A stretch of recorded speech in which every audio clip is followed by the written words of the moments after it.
And my name is Komal Nandaguthe. And my name is Koyal Sanjay Kadam. आज आपण एक प्रयोग करणार आहे आणि प्रयोगाचे नाव आहे उष्मा सर्पिल। या प्रयोगासाठी लागणारे जे साहित्य आहे ते आहे वहीचा गोल कापलेला कागद, त्याची त्रिज्या कमीत कमी 3 किंवा 4 सेंटीमीटर असली पाहिजे, पेन्सिल, मेणबत्ती, कात्री, आगपेटी, सुई व दोरा इत्यादी। आता आपण कृतीला सुरुवात करूया।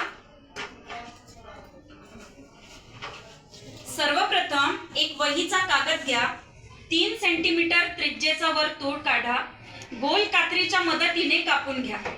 आता गोल कागदावर पेन्सिलच्या मदतीने सर्पिलाकार गोल काढा। या कागदाला पेन्सिलच्या रेषेवर कात्रीच्या साहाय्याने वर्तुळाकार दिशेने अशा तऱ्हेने कापा की सर्पिल तयार होईल।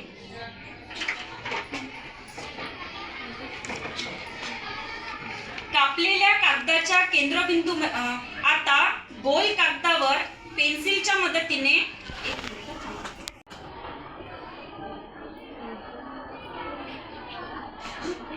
केंद्रबिंदूमध्ये सुईच्या साहाय्याने एक दोरा टाका।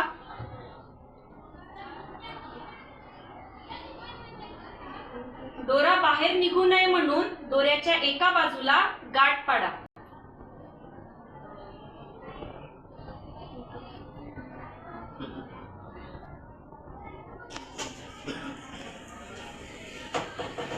आपण तयार केलेला सर्पिल एका स्थिर ठिकाणी अडकवून राहील अशा पद्धतीने ठेवा।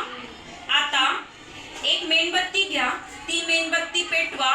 मेणबत्तीच्या वर अंदाजे कमीत कमी 3-4 सेंटीमीटरच्या अंतराने हा सर्पिल अडकलेला राहील या पद्धतीने ठेवा।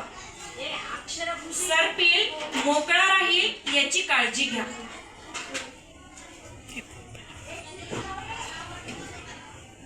आता सर्पिलाकार कागदाचे काळजीपूर्वक निरीक्षण करा।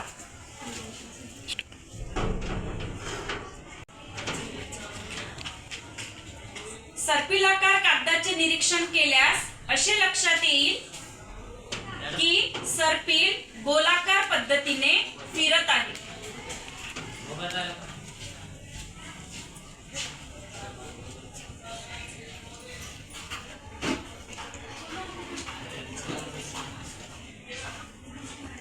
तर या प्रयोगावरून आपण काय निष्कर्ष काढू शकतो?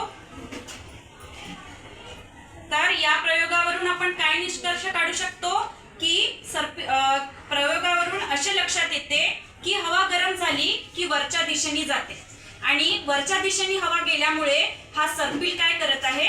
फिरत आहे। तर या प्रयोगाच्या माध्यमातून आपण खालील प्रश्नाची उत्तरे देऊ शकतो, ते तुम्हाला घरून शोधून आणायची आहे। जसे की उष्णतेचे वहन कोणत्या पद्धतीने होते, चक्रीवादळ कशा पद्धतीने तयार होतात, किंवा दैनंदिन जीवनात या प्रयोगावर आढळणारी अशी जी काही उदाहरण असेल ती तुम्हाला शोधून आणायची आहे।